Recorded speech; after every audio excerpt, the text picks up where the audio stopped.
А зараз хочу повідомити вам гарну новину, що я наважилась на відкриття нового відділу у своєму магазині Etsy з фізичним товаром. Що ви там зможете знайти? Звичайно, усі матеріали для створення скандинавських гномів. Це хутро для бороди, тканину для тіла, або проволоку, або тканину для носиків і багато чого іншого. Тому я вас запрошую завітати до мого магазину Etsy і ознайомитись, що вже там є. Я стикнулася з тим, що дуже важко зібрати тканини з різних магазинів, щоб вони підходили один до одного і підходили за кольором, або за текстурою, або за ідеєю. Тому я хочу продемонструвати один із наборів, який я створила, і запропонувати вам повізуалізувати, помріяти, і, мабуть, ви зможете надихнутися цими тканинами, і у вас з'являться нові ідеї, образи цікавих гномів, які ви захочете зшити. Тому дивимося.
Хочу подякувати моїм шанувальникам за те, що ви купуєте мої авторські викрійки в моєму магазині Etsy.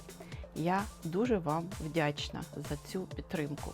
Також я хочу подякувати усім українцям, які теж купують у мене авторські мої викрійки і шиють по моїм майстер-класам. Це велика підтримка для моєї родини і для мене особисто. Дякую вам велике.